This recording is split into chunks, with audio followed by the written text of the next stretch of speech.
लोकसभा आणि विधानसभा निवडणूक निकालानंतर मतदारांप्रती कृतज्ञता म्हणून उपमुख्यमंत्री एकनाथ शिंदे बुलढाण्याचा दौरा करणार आहेत। शिंदेंच्या आभार दौऱ्यानिमित्त शिवसेनेकडून शक्ती प्रदर्शन केलं जाईल। जिजामाता प्रेक्षागार इथे आभार दौऱ्याच्या कार्यक्रमाला सुरुवात होणार आहे।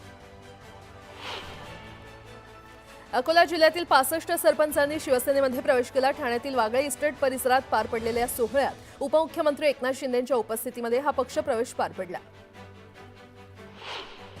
पीएमआरडीएचा विकास आराखडा तयार करताना बांधकाम व्यावसायिकांच्या जागा वगळण्यात आलेल्या आहेत। गोरगरिबांच्या जमिनींवर आरक्षण टाकलेली आहेत अशा तक्रारी मुख्यमंत्री देवेंद्र फडणवीस यांच्याकडे आल्या होत्या आणि यामुळे मुख्यमंत्र्यांनी विकास आराखडा रद्द केल्याची माहिती उपमुख्यमंत्री आणि पालकमंत्री अजित पवार यांनी दिली आहे। महसूल मंत्री चंद्रशेखर बावनकुळेंनी मुलीच्या वाढदिवसानिमित्त सहकुटुंब शिर्डी साईबाबांचं दर्शन घेतलं। राज्यातील पर्यटन स्थळं आणि यात्रास्थळं सुरक्षित करण्याकरता आमचं सरकार काम करत असून ही सरकारची पहिली जबाबदारी असल्याचं बावनकुळे यांनी स्पष्ट केलं। मुख्यमंत्री तीर्थदर्शन योजनेअंतर्गत रत्नागिरी जिल्ह्यातील 800 लाभार्थी रेल्वेनं अयोध्येला रवाना झालेत। पालकमंत्री उदय सामंत यांनी या रेल्वेला हिरवा झेंडा दाखवत रवाना केलं। ठाणे जिल्हा आणि सत्र न्यायालयाच्या नवीन इमारतीचं उद्घाटन उपमुख्यमंत्री एकनाथ शिंदे यांच्या उपस्थितीमध्ये पार पडलं। यावेळी सर्वोच्च न्यायालयाचे न्यायमूर्ती अभय ओक देखील उपस्थित होते। पालघर जिल्ह्यामध्ये आणखी एक एमआयडीसी उभी राहणार असल्याची माहिती उद्योगमंत्री उदय सामंत यांनी दिली आहे। पालघरच्या दुग्ध प्रकल्पाची हजारो हेक्टर जमीन एमआयडीसीकडे वर्ग करण्याची प्रक्रिया सुरू असल्याची माहिती उदय सामंत यांनी दिली। धनगर समाजाला आरक्षण देण्याकरता राम शिंदेच काफी आहेत असं विधान चंद्रशेखर बावनकुळे यांनी केलंय। राम शिंदेंना सभापतीपद देऊ नये यासाठी कुणी कुणी विरोध केला होता याची यादीच माझ्याकडे आहे असं बावनकुळे म्हटलं।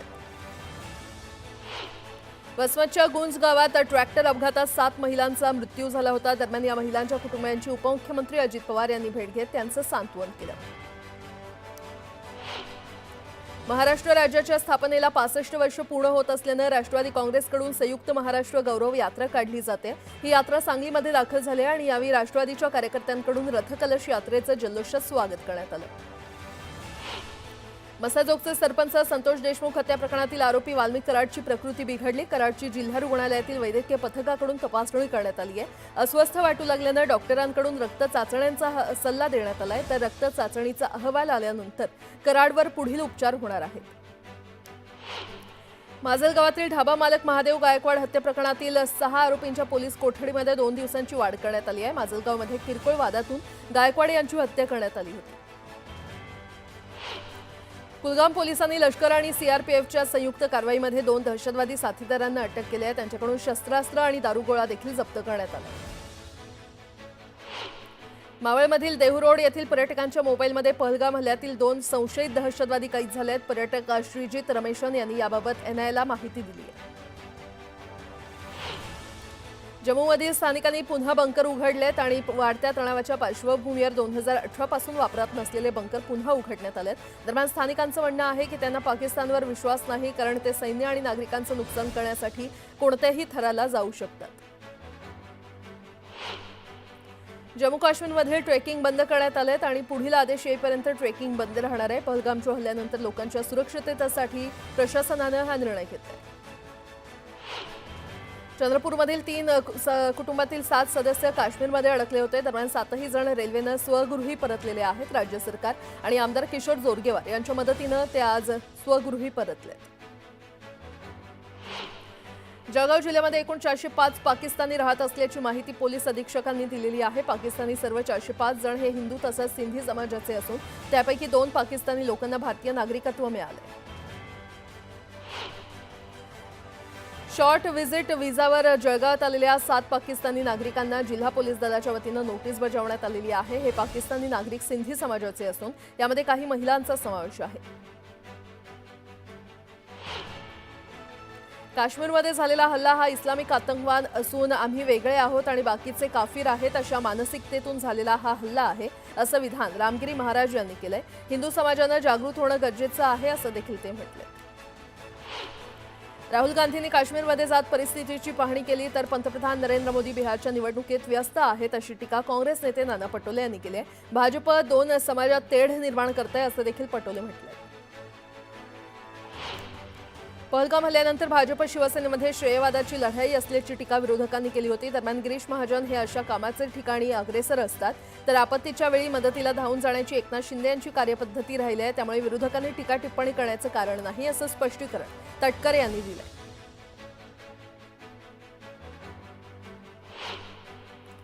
भाजपचे राष्ट्रीय अध्यक्ष जे.पी. नड्डांनी पुण्यामध्ये जगदाळे कुटुंबियांची भेट घेतली। जगदाळे कुटुंबियांचं सांत्वन करत त्यांनी संपूर्ण घटनेची माहिती जाणून घेतली। मुख्यमंत्री देवेंद्र फडणवीसांनी गणबोटे कुटुंबाची भेट घेतली। गणबोटे कुटुंबाच्या घरी जात मुख्यमंत्र्यांनी त्यांचं सांत्वन केलं। यावेळी मुख्यमंत्र्यांनी घटनेची संपूर्ण माहिती जाणून घेतली। संतोष जगदाळे यांची कन्या आसावरी जगदाळे यांना शासकीय नोकरी देण्याची मागणी हर्षवर्धन पाटील यांनी केली आहे। आसावरी जगदाळे यांना शासनाचा शौर्य पुरस्कार मिळायला हवा, असं पाटील म्हटलंय। पहलगामचा हल्ला हा शेवटचा हल्ला असेल, यानंतर देशात दहशतवादी हल्ला होणार नाही। केंद्र सरकारनं गंभीर दखल घेतली असून दहशतवाद नष्ट करण्यासाठी सर्वतोपरी प्रयत्न सुरू आहेत, असं वक्तव्य उपमुख्यमंत्री एकनाथ शिंदे यांनी केलं। पाटण शहरातील लायब्ररी चौकात पहलगाम हल्ल्याचा निषेध करण्यात आला। नागरिकांनी दंडाला काळ्या फिती लावून हल्ल्यामध्ये मृत्युमुखी पडलेल्या पर्यटकांना श्रद्धांजली अर्पण केली। गोंदियामध्ये सकल हिंदू संघटनेच्या वतीनं रॅली काढत पहलगाम हल्ल्याचा निषेध करण्यात आला। पाकिस्तानचा पुतळा जाऊन आंदोलकांनी निषेध केला। या रॅलीमध्ये मुस्लिम बांधवांनी देखील सहभाग घेतला। रत्नागिरीमध्ये मुस्लिम समाज बांधवांनी पहलगाम हल्ल्याचा निषेध नोंदवला। यावेळी काळ्या फिती बांधून पाकिस्तान मुर्दाबादच्या घोषणा देण्यात आल्या। बीडमध्ये वारकरी संप्रदायानं पहलगाम हल्ल्याचा निषेध केला। दहशतवाद्यांना जशास तसं उत्तर द्यावं, अशी मागणी वारकरी संप्रदायानं केली। पहलगाम हल्ल्याच्या निषेधार्थ पुण्यामध्ये हिंदुत्ववादी संघटनांनी आंदोलन केलं। पाकिस्तानचा झेंडा पायाखाली तुडवत पहलगाम हल्ल्याचा निषेध नोंदवण्यात आला।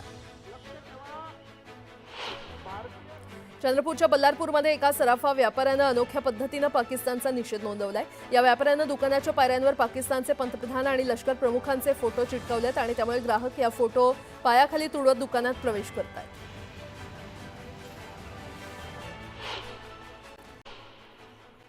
पुण्याच्या भोरमधील अंगसुळे गावात 24 वर्षीय तरुणानं केमिकलयुक्त ताडी पिल्याची घटना घडली आहे। यामुळे तरुणाचा मृत्यू झाला। विजय शेडगे असं मृत्यू झालेल्या तरुणाचं नाव आहे। दरम्यान तक्रार करून देखील पोलीस दखल घेत नसल्याचा आरोप गावकऱ्यांनी केला। जळगावमध्ये पहलगाम हल्ल्याचा निषेध करण्यात आला। यावेळी मृत पर्यटकांना श्रद्धांजली वाहण्यात आली। दरम्यान मोठ्या संख्येनं नागरिकांनी पहलगाम हल्ल्याचा निषेध केला। दारू पाजली नाही म्हणून मित्राला आईवरून शिवीगाळ करणं जालन्यातील एका तरुणाला चांगलंच महागात पडलंय। ज्याला आईवरून शिवीगाळ केली त्यानं शिवीगाळ करणाऱ्या मित्राच्या गळ्यावर कुऱ्हाडीचे घाव घालून त्याची हत्या केली आहे। पोलिसांनी अधिक तपास केल्यानंतर आरोपीनं हत्येची कबुली दिली। धाराशिवच्या तुळजाभवानी मंदिरात दर्शनासाठी आलेल्या मुस्लिम कुटुंबाला ताब्यात घेण्यात आलंय। चौकशीनंतर कुटुंबाची पोलिसांनी सुटका केली। विदर्भ, मराठवाडा आणि उत्तर महाराष्ट्रासह राज्यातील 24 जिल्ह्यांच्या विकासाला समृद्ध करण्याच्या दृष्टीनं कलाटणी देणाऱ्या समृद्ध महामार्गाच्या अंतिम टप्प्याचं काम पूर्ण झालंय। या महामार्गाचं उद्घाटन समारंभ पंतप्रधान नरेंद्र मोदी यांच्या हस्ते मे महिन्याच्या पहिल्या आठवड्यात होण्याची शक्यता वर्तवली जाते। व्यवसाय प्रमाणपत्राशिवाय किंवा एकाच ट्रेंड सर्टिफिकेटच्या आधारे अनेक दुकानं थाटल्या प्रकरणी राज्यातील ओला इलेक्ट्रिक मोबिलिटी लिमिटेडच्या शोरूमवर आरटीओनं कारवाई केली आहे। त्यानुसार राज्यात ओलाची 121 शोरूम ट्रेड सर्टिफिकेटशिवाय सुरू असून ती तात्काळ बंद करण्याच्या सूचना आरटीओनं केल्या। पहलगाममधील दहशतवादी हल्ल्यानंतर भारतातील पाकिस्तानी नागरिक पाकिस्तानात परत गेले की नाही यावर पोलिसांची बारीक नजर असून प्रत्येक पोलीस ठाण्याला त्याबाबत आदेश देण्यात आलेले आहेत, असं मुख्यमंत्री फडणवीस यांनी सांगितलंय। तरीही कोणी इथे राहिलं असल्याचं निदर्शनास आलं तर तात्काळ कारवाई केली जाईल, असं फडणवीस म्हटलं। राज्याच्या कृषी विकासात सहकारातून उभ्या राहिलेल्या बाजार समित्यांचे मोठे योगदान असूनही अद्याप राज्यातील 68 तालुक्यात बाजार समित्या नाहीत। हे लक्षात घेऊन आता शासनाने राज्यात नव्यानं 65 कृषी उत्पन्न बाजार समित्या स्थापन करण्याचा निर्णय घेतला। शिर्डी विमानतळाचा विस्तार करण्यात येणार आहे। नाशिक त्र्यंबकेश्वर कुंभमेळ्याच्या पार्श्वभूमीवर शिर्डी विमानतळावर 2 हेलिपॅड आणि 8 वाहनतळं उभारण्यास मान्यता देण्यात आली आहे। मुख्यमंत्री फडणवीस यांनी महाराष्ट्र विमानतळ प्राधिकरणाच्या बैठकीत ही मान्यता दिली आहे। कुत्र्यांसह मांजरांवर देखील स्मशानभूमीमध्ये अंत्यसंस्कार करण्यात येणार आहेत। याबाबत राज्य सरकारच्या नगरविकास विभागाने यासंदर्भातले आदेश काढले। त्याचबरोबर प्राण्यांच्या अंत्यसंस्कारासाठी स्मशानभूमीची व्यवस्था करण्यास सांगण्यात आले आहे। तर मंत्री सरनाईकांनी अधिवेशनात हा मुद्दा मांडला होता। राज्यातील बाजार समितीमध्ये 8,535 क्विंटल आवक झाली, त्याला सर्वसाधारण 2,441 रुपये प्रति क्विंटल इतका दर मिळाला। राज्यातील बाजार समितीमध्ये हरभऱ्याची 18,381 क्विंटल आवक झाली, त्याला सर्वसाधारण 5,843 रुपये प्रति क्विंटल इतका दर मिळाला। राज्यातील काल 1,31,000 क्विंटलची आवक झालेली आहे। आज सोलापूर बाजारात लाल कांद्याची 26,000 क्विंटल तर नाशिक जिल्ह्यातून या कांद्याची 71,000 क्विंटल अशी सर्वाधिक आवक झाली। गेल्या आठवड्याभरापासून उष्ण लाटांच्या प्रखर उन्हापासून त्रस्त झालेल्या विदर्भातील नागरिकांना शनिवारी आकाशात दाटलेल्या ढगांनी मोठा दिलासा दिला। नागपूरसह सर्व जिल्ह्यात तापमान घटलं। उन्हाच्या चटक्यांपासून नागरिकांना दिलासा मिळाला। विजा घेऊन महाराष्ट्रात राहत असलेल्या पाकिस्तानी नागरिकांची संपूर्ण माहिती राज्य सरकारकडे असून त्यांना परत पाठवण्याची तयारी पोलिसांनी केली आहे। माणुसकीच्या दृष्टीने उपचारांसाठी भारतात राहू देण्याची विनंती काही पाकिस्तानी रुग्णांनी केली असती तरी हा अधिकार केंद्र सरकारचा आहे। देशाच्या सुरक्षिततेचा आणि अस्मितेचा प्रश्न निर्माण होतो, त्यावेळी कडक निर्णय घ्यावेच लागतात असं मुख्यमंत्री फडणवीसांनी स्पष्ट केलं। पावसाळ्यापूर्व कामं करण्यासाठी महापालिका प्रशासनानं वाहतूक पोलिसांकडे शहरातील रस्ते काही काळ बंद ठेवण्याची परवानगी मागितली होती आणि त्यानुसार पोलिसांनी 61 ठिकाणी कामं करण्याची परवानगी दिली आहे। त्यामुळे हे रस्ते अल्पकाळासाठी बंद राहणार आहेत। यंदाच्या पावसाळ्यात तिथे पाणी साचून राहू नये यासाठी आवश्यक ते नियोजन महापालिकेनं केलं। मध्य आणि पश्चिम रेल्वे मार्गावरील प्रभादेवी पूल वाहतुकीसाठी खुला करण्यात आलेला आहे। नेहमीप्रमाणे आजही या पुलावरून वाहतूक सुरू आहे, तर ही वाहतूक सोमवारपर्यंत सुरू राहण्याची शक्यता आहे। महारेराच्या आदेशानुसार तक्रारदाराला व्याजाची तसंच घराची रक्कम परत न करणाऱ्या विकासकांविरोधात वसुली आदेश जारी करण्यात आलेले आहेत। मात्र संबंधित जिल्हाधिकाऱ्यांकडून थकीत वसुली वेगात होत नसून आजही तब्बल 689.98 कोटी रुपयांची थकीत वसुली आहे। मुंबई महानगरपालिकेनं पावसाळी आजार प्रतिबंधात्मक उपाययोजनांच्या प्रभावी अंमलबजावणीसाठी प्रशासकीय विभागनिहाय आराखडा तयार केलेला आहे। प्रतिबंधात्मक उपाययोजनांसाठी विभागनिहाय शीघ्र प्रतिसाद कृती पथक नेमण्यात येणार आहे, तर मुंबई महानगरपालिका अधिकाऱ्यांनी याबाबत ही माहिती दिली आहे। वाढत्या तापमानामुळे उलट्या, जुलाब आणि त्वचा विकाराच्या रुग्णांच्या संख्येत वाढ होत आहे। पुढील काही दिवस तापमान वाढण्याची शक्यता असून वाढत्या तापमानामुळे डोळे कोरडे होऊन संसर्ग होण्याची शक्यता डॉक्टरांकडून वर्तवण्यात येते आणि त्यामुळे उन्हात जाताना डोळ्यांची काळजी घेणे आवश्यक असल्याचा सल्ला डॉक्टरांकडून देण्यात आला आहे। नवी मुंबईतील गुरुनाथ चिंचकर यांनी आत्महत्या केली। त्यांचे व्हॉट्सअप कॉल रेकॉर्ड तपासले पाहिजेत अशी मागणी आमदार महेश शिंदे यांनी केली आहे। त्याचबरोबर या प्रकरणाची सर्व पाळमुळं ही कोरेगाव विधानसभा मतदारसंघात आहेत, याची सखोल चौकशी व्हावी असं महेश शिंदे म्हटले। वर्ध्याच्या पुलगावात सकल हिंदू समाजाच्या वतीनं बंद पुकारण्यात आलाय। शहरातून मोर्चा काढत हिंदू समाजाच्या वतीनं पहलगाम हल्ल्याचा निषेध नोंदवण्यात आला। जळगावातील 62 स्वस्त धान्य दुकानदारांना एप्रिल महिन्याचं धान्य अद्याप मिळालेलं नाहीये आणि त्यामुळे लाभार्थ्यांना धान्य वाटप करण्यात अडचणी निर्माण होत आहेत। दरम्यान अक्षय तृतीयेच्या आधी धान्य वाटप करावं या मागणीसाठी लाभार्थ्यांनी आंदोलन करत रेशन दुकानाबाहेर जोरदार घोषणाबाजी केली।